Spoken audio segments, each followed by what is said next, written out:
Сәлем достар, мынандай дәмді әсіп дайындайтын боламыз.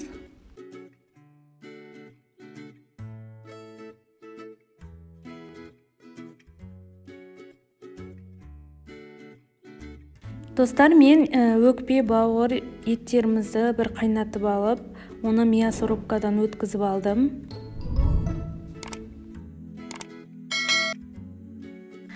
Пиязымызды қосып алдық.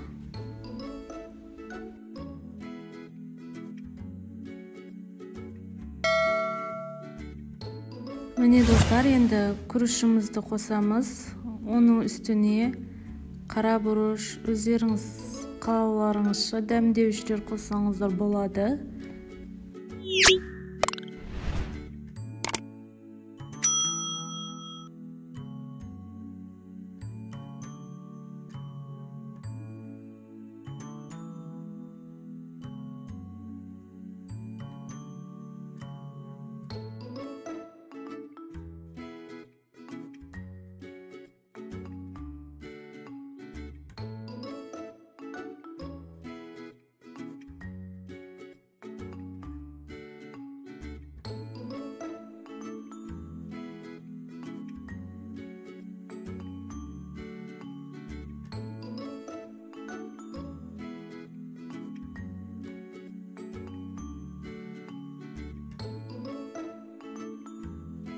Міне достар, тұз бұрыштарымызды қосқан соң, ең соңында бір стакан жылы суымызды құйып жібереміз.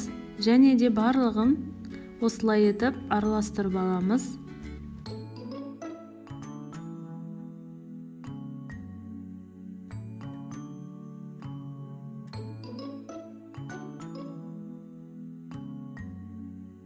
Міне достар, ішекке салатын боламыз осылай. Қасықпен осылай не істесеңіздер ішіне түсетін болады.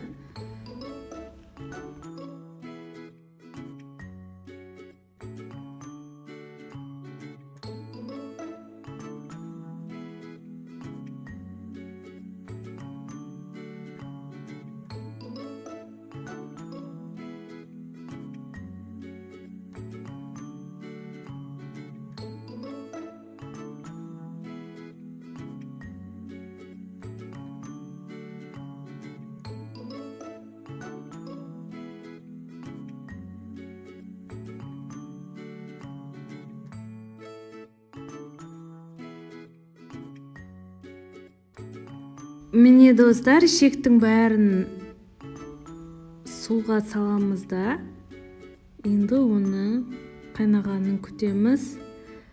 Достар, қайнап шыққан соң иінен аламыз да, жан-жанына тесетін боламыз. Себебі мына әсібіміз жарылып кетпеу керек. Оны міндетті түрде тесу қажет.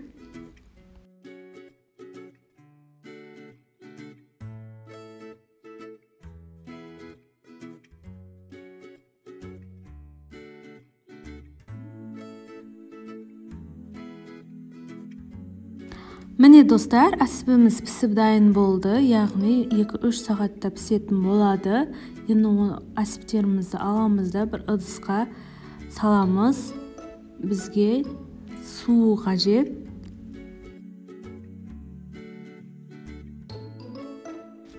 Міне достар, әсібімізді кесіп жатырық. Міне өздеріңіз көріп тұрғандарыңыздай өте жұмсақ, таза піскен, өте дәмді. Сіздер де жасап көріңіздер. Керемет шықты. Енді әсіптерімізді тарелкаларға қоятын боламыз. Міне достар, өздеріңіз көріп тұрғандарыңыздай керемет шықты. Сіздерге ұнаған болса, лайк басып тіркеліп кетіңіздер. Ас болсын!